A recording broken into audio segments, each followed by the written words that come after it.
Hi, everyone. Welcome to episode 22 of This Valorant Life. I'm here with Adam, and in this week, we are discussing the three different mindset that you need to succeed as a player. And I pulled this from Alex Auerbach. We'll include a link in the show notes. He says these are the three mindsets that he sees all high performance athletes use. And I think it's directly related and applicable to us playing Valorant.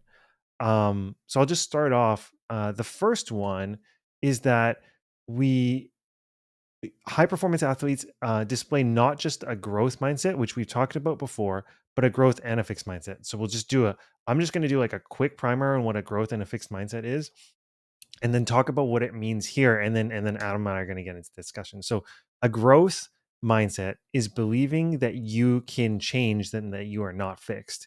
It means that you believe in effort, that you can control your circumstances, and that you're just not good at things yet. So basically, you would never say with a growth mindset, I'm not good at math. You would just say, I'm not good at algebra yet, or I'm not good at this thing yet.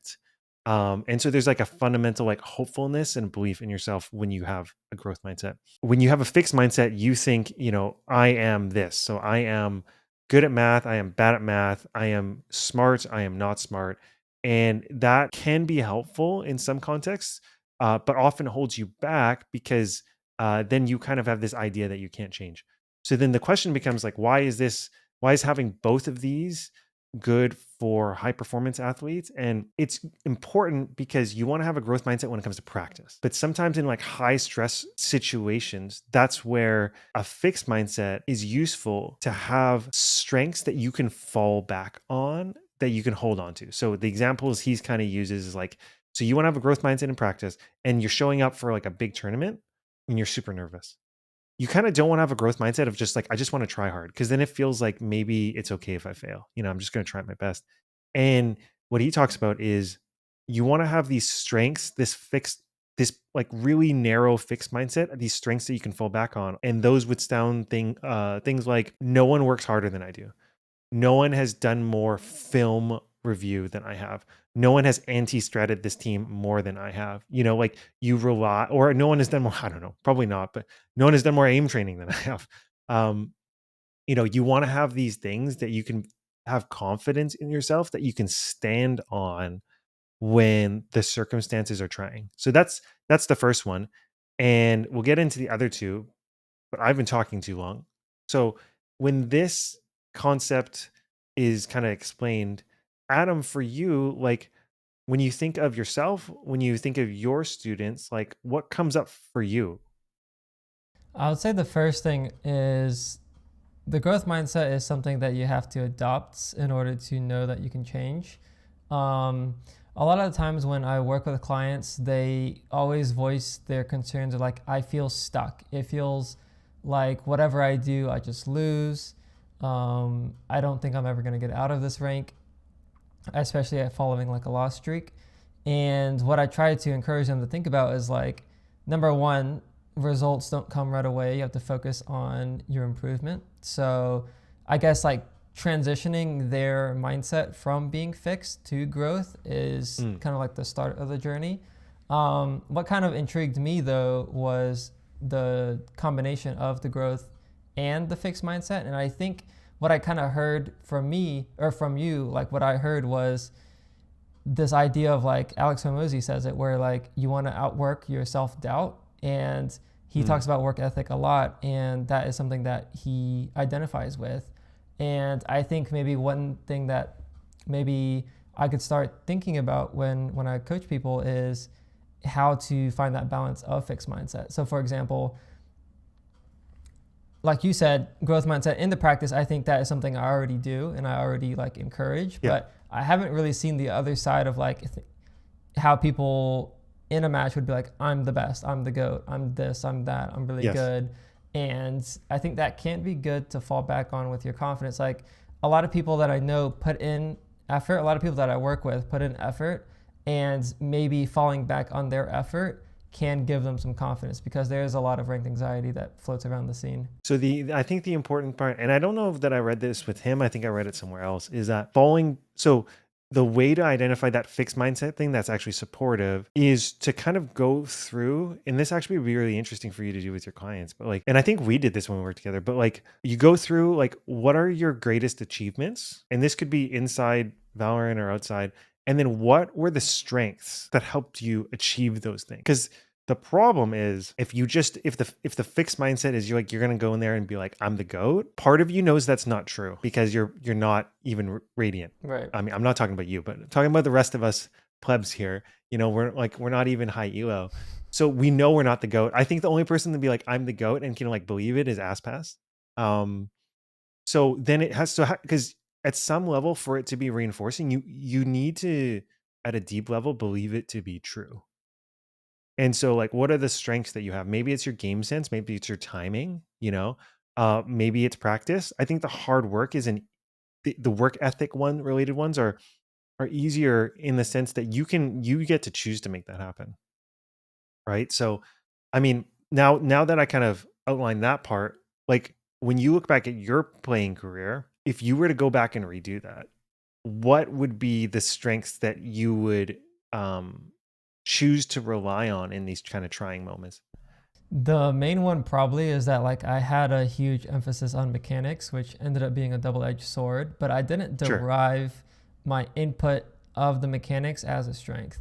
I always Uh, like looked at my mechanics as like something I needed to get better at, something that I mm, was not good enough at. I would compare myself to really, really good mechanical players and I'd be like, I want to get to that level. I'm nowhere near that. And it was like coming from like a sense of like insecurity. mm, And I think like if I were to go back on it, I would be like, oh my God, like I'm putting in say an hour or 2 hours into my mechanics every single day. And like I know that's more than a lot of people that I'm competing against, just speaking mm, relative to my teammates even. I knew that that's something I was doing more than they were. And I think I should have taken pride and strength in that. So when I started doubting my mechanics, I'd be like, well, you put in the work today, it's gonna come eventually. Or like maybe I could have zoomed out a little bit more and be like, okay, like I put in X amount of hours training my mechanics this week or this month, and then kind of compare myself from the start to the end. And I think because I didn't have that lens, it was always coming from a place of insecurity. It was just like I was never good enough at any point, even if I did make improvement. And I mm, guess like I wasn't seeing that at the time. I would look at someone like Woohoojin and I would think that like his strength would be like, no one has a better playbook than me. Right. And so those are things what I like about that is that like those are things you can control and you can know that to be true. And then that can be a real kind of actually thing you can rely on for yourself. Yeah. I definitely can see that. I wonder though, like when does it become detrimental in the sense that if that is your thing, like let's say with the Woohoojin example with his playbooks, what do you do when your playbooks stop working? Like that is a question that I would have, I guess. I think that's something you can believe in yourself to give yourself confidence. I think it's that growth mindset then you have to apply of like, okay, if that's not working, then what's missing? Like what do I still need to learn and grow into, right? Because I think even the best players, even the people at the pinnacle of their sport will always at some level know the areas they need to keep working on. I think we've talked about it before of the Dunning-Kruger effect, which is the people that are most skilled are most hyper aware of their deficiencies, and the people that are least skilled are least aware of their deficiencies. So I think it's like being able to adopt that growth mindset for most of the time, and only really using this fixed mindset as like kind of a war cry, as like a shield for you when you're entering like the more higher stress moments, or like basically like in the middle of a tough rank game, or if you need a pick me up in a rank game. I I feel like. I think that like strongly like when I think about that, I think about any player on PRX because like they have that play style, they know that play style works, and that's what they lean into very heavily. Yes, they believe that that's how they're going to be the most successful, and so even when it's not going well, they still do it. Like, and so sometimes they'll win the games, and sometimes it looks like they're running it down. But I think like that's a league term, guys. But like I think that's where they have a clear identity they can rely on. Nice. Yeah, I like that. Um, the next one is a stress is enhancing mindset. So, you know, like when we often look at stress, we'll come into a situation and we'll be like, oh, this is anxiety inducing. And I think we would all intuitively know that if you're under a ton of anxiety or a ton of pressure or anxiousness, like you're not going to perform as your best self. You're going to perform at some percentage of your actual potential. And so this is like the reframe of, hey, a stressful situation is just my brain and my body preparing to do something effortful. And when you put it that way, like it feels like both less scary, and you can also kind of, the stress is enhancing reframes it from being scary, I think, to like, oh, this is actually sharpening me. Like this is an advantage. Um so no, like when we talk about this, um and you think about your clients, Adam, what comes up for you? There's a lot of people that have ranked anxiety, especially once they are at their ranked peak, or Yeah. they just ranked up, or if it's their rank up game. They're just like, Dopai, I don't want to play. Like I feel like I'm not myself. I kind of feel like I'm like ridiculous. Like there's like a whole thing of like imposter syndrome.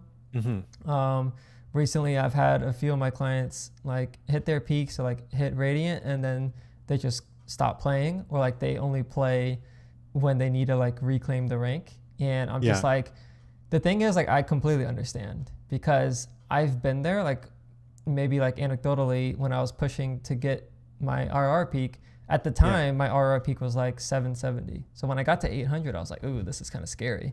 And then Yeah. I was like, okay, I'm gonna keep playing. And then I got to 900, and then I just stopped. Right? Like looking Yeah. back at it, I kind of wish I pushed through the 900, Yeah. but I guess like there's two things there. Like with the stress is enhancing thing, I think if you can reframe that, like that energy that you're feeling is something that you're preparing for, I think it will be very beneficial. But the thing that kind of helped me kind of like break through the 800 RR to actually get to the 900 RR was kind of just focusing way more on the process. Like I was just like, okay, I need to warm up. I need to play 3 games. I need to do this. I need to hydrate. I need to sleep well. Like I was taking it to the extreme, but that's where I kind of got that confidence from. And then when I got to the 900, that's like where the anxiety like boiled over and I couldn't click the play button anymore. And I think my advice to my former self would be just keep going to see how, like, keep going until it feels like you can't go anymore. Like reach that plateau, because I self-imposed that plateau on myself. Hmm. And I Hmm. think that's where my clients also do it. They're putting the restrictions on themselves, where you should let the game speak for itself. Like you play the game. If you plateau at, like, if I kept playing, maybe I would have plateaued at 950. Maybe I would have lost it all and went down to 800 or 700. But I guess what am I really trying to say?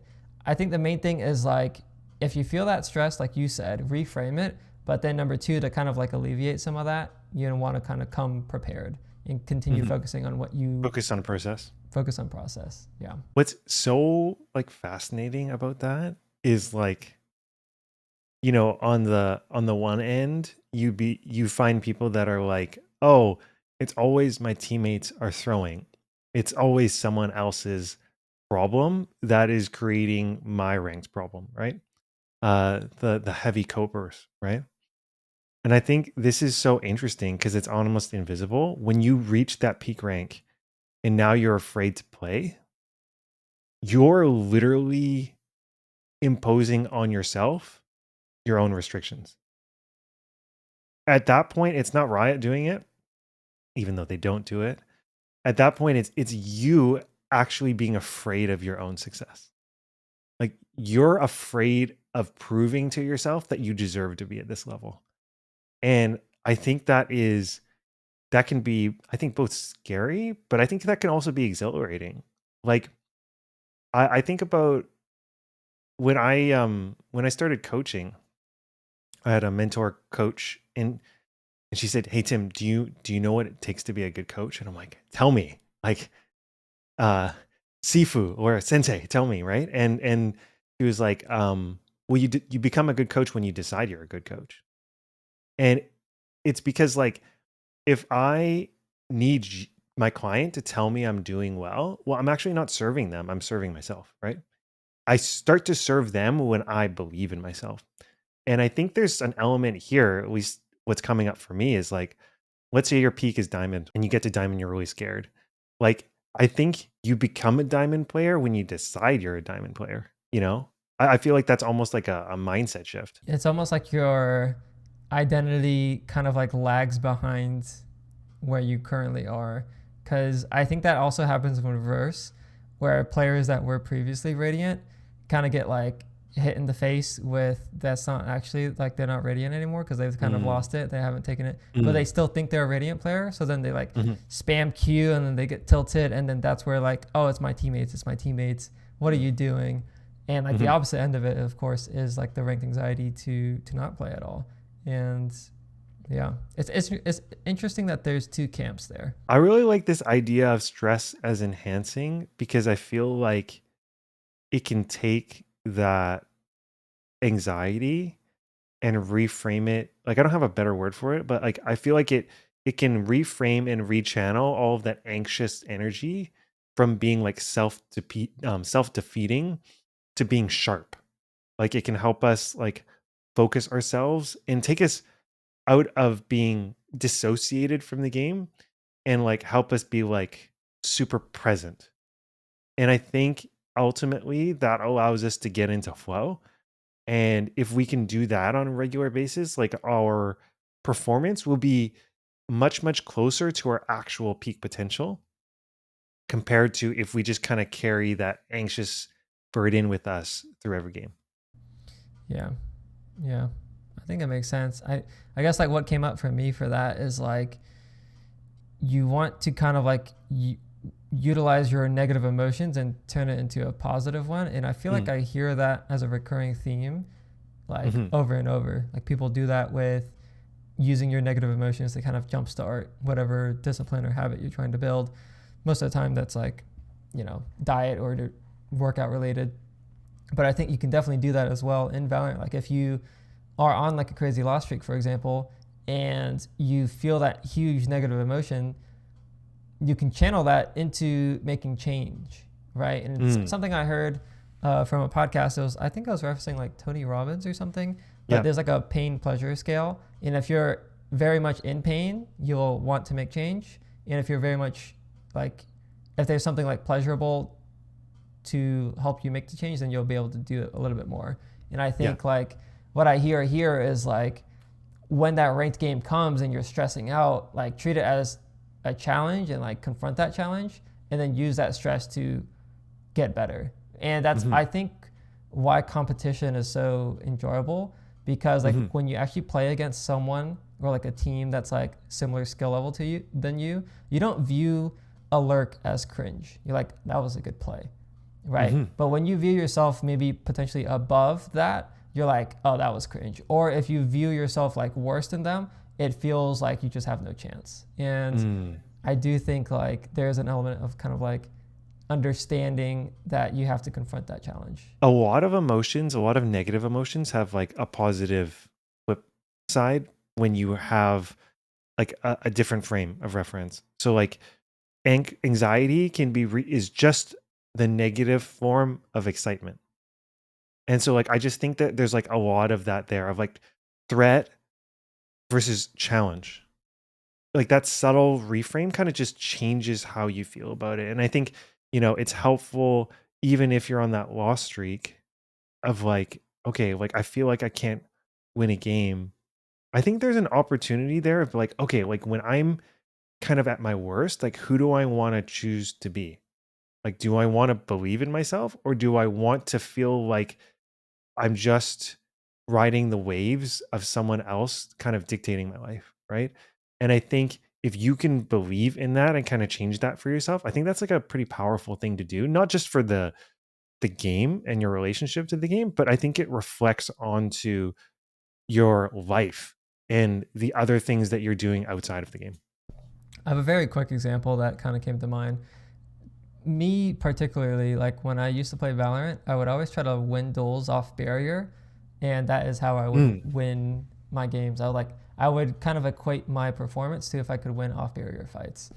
Yeah. And anything that wasn't off barrier, I was like, oh, they're playing too slow. It's cringe. It's not worth my time. I can't deal with it. This was like, when I was just like crazy ego. And I hear that as well with other players. They're like, oh, I just want to take gun duels. I just like, why are they playing so slow? This is so boring, like, et Mm, cetera, et cetera. And I think instead of kind of like dialing out, like we really need to dial in and accept that like they're playing better than us. Like we're actually not mm, good enough because they're playing a more complex game than we are.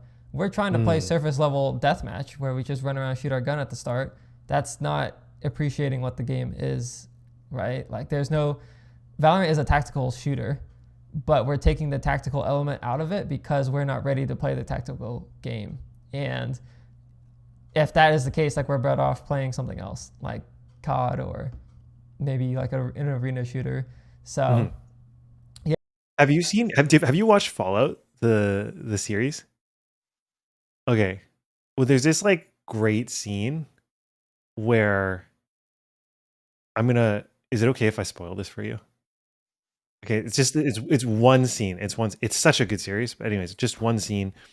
And they pull this like ghoul out of the ground. And so he's this like radioactive ghoul that basically I think they kind of live forever. And these guys are resurrecting this ghoul because they want to like get them on their side to do one last job. But this ghoul is not friendly. And they're like, we just need you for one last job. And he goes, I'm paraphrasing here, but he goes like, um, man, last job? That sounds like you're not going to do it anymore. And he's like, you know the difference between you and me? And then this is like right after this, he kills him. He goes like, I just do it for the love of the game. And then he like just kicks their ass, right? And I think like there's an element here of like if you call an opponent's strategy cringe, if you call the way they're playing inappropriate or like just like not cool, well, you're playing competitive rank. And at the end of the day, you zoom out, the only thing that matters, it's a win or a loss. It doesn't really matter if it's 13-11 or 13-1. A win is a win. And if you want to play for style points, then you can play unrated and have a different view on what the game should be. But the only thing that the game measures is that. And so if you're measuring it on something else, then you're probably playing the wrong game.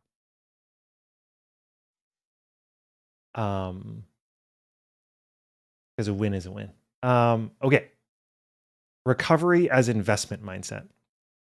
And so I think like when I hear recovery as investment, we often think rest, especially in this like hustle culture, we think of rest as like something that is negative or isn't supporting us to our goals. And I think that is patently untrue. Like there's tons of studies that show that like if you study for a test and then sleep and then get up and try to take that test, you do way better than studying earlier in the day and taking the test later in the day because your sleep, your recovery literally consolidates that information, that change you were trying to make in your brain um, in a way that you can't just through effort. And so, when I think of recovery as investment, it's like exactly what like people have this argument about like working out, which is like, oh, does the gym make you stronger? Well, kind of it does. Um, or is it the recovery? It's the recovery of your muscles getting stronger that makes you stronger. And the reality is both. You need the stress from the gym, and then you need the recovery to like build those fibers stronger. So, when we talk about this recovery as investment, what do you think that means for Valorant, Adam? Oh man. Number one, no spam queuing games. Oh my god, people play for like 8 to 10 hours. It's just like insane. They play like 10 games back to back, and I think it's because they're like tricking themselves. And I used to be in this camp. That they're putting in effort. It's very easy, and I want to bring this over to streaming real quick because like I think a lot of people that want to be content creators, they're like, if I just stream and I stream a lot, that's putting in effort. And I think that's like the same way where people think of it in ranked games. It's not efficient, right? Like you're focusing on the wrong things. For example, like if you're trying to be a content creator, streaming isn't a growth platform. It's like a maintaining community thing, right? So if you Mm, actually want to grow your platform, you have to start posting on growth platforms like YouTube, like Twitter, Mm. like, whatever the case. Discovery platform. Exactly. And I feel like that is very much the case for ranked as well. Like, you don't Mm. get better necessarily from playing the game and just spam playing the game. You get better by learning from the game. And I think that's a little bit different because you can learn about the game from reviewing your own footage, from reviewing higher level footage, Mm. from watching educational videos, from watching higher level players play and like writing down their tendencies and like picking up Mhm. those little things, right? Whereas that's way more efficient than just playing ranked. And people are just like, oh yeah, like, yes, you have to get in the hours, right? Like, I Yes. think there is like You got to get the reps. there's a balance there, but like you mentioned, like, you need to recover from the stress. I think there's also like the element of like learning, like you have to learn from the stress and then recover from it, at least in the Valorant sense. And like they have all the stress, zero learning, and then like no recovery. So it's just like Mhm. all that input is going nowhere, right? It's like Mm. there's a leak and we need to like get the leak, like get like patch the boat so that you can go further down the way. And maybe the way I would think about it is like if you're on a boat and you're trying to go from point A to point B, the reps is how many strokes you're paddling or whatever. Yeah. Yeah. And because you're not resting, you're sinking and Yeah. then you're not going to make it. Yeah. No, I think, the business lesson, guys. So like they talk about this idea of like if you own your own business, and a lot of people fail at this is like you working in the business. Of course, you got to work in the business. Like you started a business, it's probably going to be a lot of your sweat. So you got to build it up. But there's a difference between working in the business and working on the business, right? So you're working in it, you're doing the stuff. But if you're a business owner, you also have to think about like, okay, where is it going? Like, what's my strategy? Like, how am I going to win at this? Like, what do I need to stop doing? What do I need to start doing? That kind of stuff. And I think, when I hear you talking about this, if you're just spamming 8 games a day, you're only working in your business and you're not working on it. Like, you're only doing the thing and you're probably not doing it at a very high level.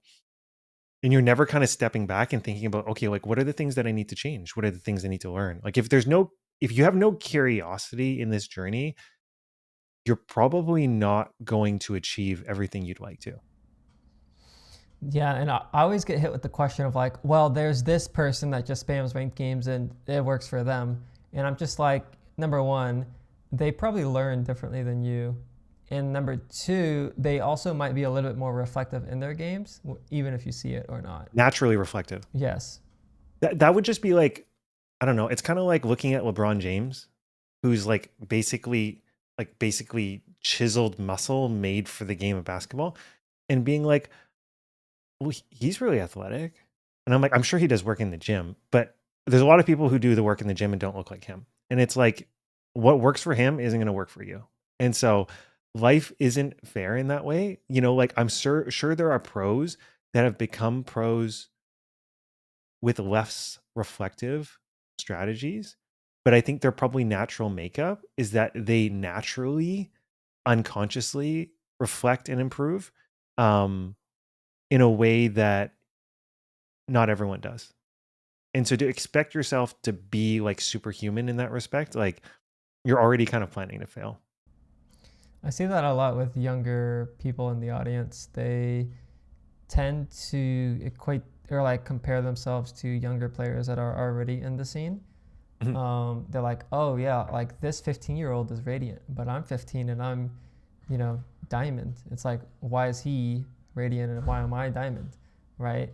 And I think like that's kind of like a really tough, like huge pressure to put on someone that's young to be comparing yourself, your skill set or like your talent level to someone that's already made it because like in reality, this is true for school as well. Like some people just pick up on studies quicker than others with much less effort, and that's not who you are. And I think that's difficult for potentially younger people to accept.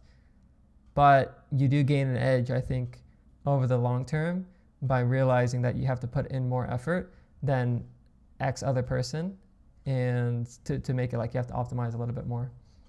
On the one hand, like sometimes like players that young are like prodigies, But then I remember like, for league people, I remember when like Bjergsen came on, like that guy was like insanely talented and he was a total prodigy, but he worked like crazy hard. And I mean, Faker, the same thing, right? Like, I think sometimes people like to think it's about being like naturally talented, and that's part of it. But I think a part of it too is like their crazy work ethic, right? So, like, if you think that you just want to be that person naturally, like, I don't think that's really true. I think for even a prodigy, I think that they work on their craft. Like, I think we talked about this last episode. It's kind of like if you want to aspire to be a pro, you have to start kind of acting like one. And so, like, the thing that comes to mind for me is so there's this book, it's called Unreasonable Hospitality. And he talks about how in the book he took this like fairly well-known restaurant in New York from being like a well-known restaurant to like ranked the number one restaurant in the world. And he talks about this idea of like we wanted to make every single part of the experience amazing. And so one thing that they found was like when you sit down at this like super fancy restaurant, they're like, "Oh, would you like water or would you like water with like sparkling water?" Right? The waiter would walk away, tell another waiter, and then they would bring it over. And they're like, "Hey, like, this is like taking a little too long. Like it's not quite as seamless as we'd like. Like we want this to be like almost like automatic, almost like so smooth that the customer doesn't even know what's going on." So what they figured out was, okay, we're actually going to use like the hand signals, like the way a pitcher would or the catcher would to a pitcher. And so the waiter, when he's asking the people at the table, "Oh, would you like water? Would you like still or sparkling?" He actually puts his hands behind his back and is like signaling to other waiters of like what water to bring. So then, as he's doing that, and then he's talking about the menu, someone else has seen his hand signal and is bringing over the water. And so that's one thing. But imagine they have done that one thing, that amount of effort and thoughtfulness about every single part of the service experience for this restaurant. And so part of what he said was like, how you do the small things is how you do everything. And so, like, what comes to mind for me is like, if you are spamming 8, 9, 10 games a day, I can guarantee you are not peeking every corner with intention, right? Like, I can assure you that you're not playing every round with every ounce of your attention. And if you want to be really good at this, other people are willing to do that. And I think how you do the small things is how you do everything. And I think it relates to business in that context. But I think it relates to this too. Like, I think when you look at pros who are really good at what they do, like your video on cryo, that man is meticulous. Like if his room, like if he cleans his room the way he plays Valorant, it'd be spotless. The man plays spotless Valorant. And I think like I'm sure people who uh, are playing that many games a day are not playing like spotless Valorant. And I think the main thing to tie it all together is like, in order to do the little things correctly, you need to have a bigger emphasis on recovery and reflection because you're investing into the quality of your games when you do that. So, like, I guess, like, the argument I can already hear boiling up in people's heads is like, oh, well, if I'm only playing 4 games a day and this other guy's playing 8 games, he's outworking me. That's not true because you might have higher efficiency in your 4 games if you're doing all the other things. And I think For that sure. that's what we need to be looking at here. I think it would look, I'm going to throw this out there and I'd like to hear what you think. I think it looks like playing the maximum number of games or a range of games that you can bring high intensity to. So let's say like 3 in the morning, 3 in the evening, let's say. And then being able to review, right? And I think a big thing is like the recovery. So like what does recovery look like for Valorant players? We're not doing uh workouts. So our body's not getting trained in the same way we need to take rest. But like if you're gonna be playing and then reviewing and trying to learn, it's in the sleep where you are consolidating that. And it's also in the sleep that is gating your performance. Like if your performance is a ascendant level player and you're routinely not getting enough sleep, it will probably degrade you to a diamond level player because you won't be able to perform at like 100% of your capability. Like it's very, very durable that when we don't get enough sleep, like we can't perform to the best of our abilities. Everything suffers, our cognition, our reaction times, everything. So I feel like when I hear this, it's like, don't overdo the games, review, and then making sure you have a good amount and a regular sleep schedule. I feel like if you actually want to perform at a high level. I think the thing we're trying to optimize for here, like what comes to mind for me is like this idea of like mental resilience, so like mental armor.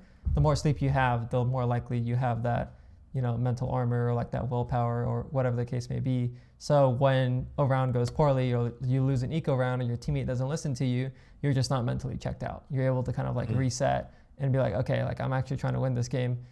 I'm going to try to win this game. Not, oh, I just queued this game to queue and now things are going badly and I give up, right? So I see that a lot with people that queue way too many games. They just give up really quickly, or Yeah. they trick themselves into thinking that they're trying because like they are emotionally invested and they're Yes. getting tilted, but they're not actually putting in effort. Like they're not calming. They stop calming, or like they don't coordinate with the teammate, or like they notice this guy's doing something and like, oh, I'll just let him throw the round and I'm not gonna help him or Yeah. whatever. So Yeah. yeah, I guess like the reason why I think we're talking about recovery so much and it's important is because it helps you build that mental resilience that you need to stick it out when it gets hard. Because it's going to get hard, it's going to be frustrating, it's going to be annoying, and it's unreasonable to think that you'll be able to maintain high quality games just with your mental state from without that recovery. So I want to go over the three ones we talked about. So growth and fixed mindset. So generally have a growth mindset. Figure out what those strengths are that you're going to rely on in trying moments. Stress is enhancing mindset, which is let's reframe this anxiety from, you know, anxiety to a privilege, to something to be excited about, to sharpen you. So stress is enhancing. And the last one is recovery is investment. Don't overdo your games. Make sure you're getting enough sleep and you will do better. Um, is there any last parting comments you want to make, Adam? Just don't spam your rank games, man, please. No tilt queuing. I saw someone say this on my Discord, but like you play either to 3 wins or 2 losses, whichever comes first. And I was like, oh, that's probably a good place to start for a lot of people. That is wisdom for the ages. With that, thank you everyone for joining in and listening to us. Hope you're having a great day. Thanks for your support.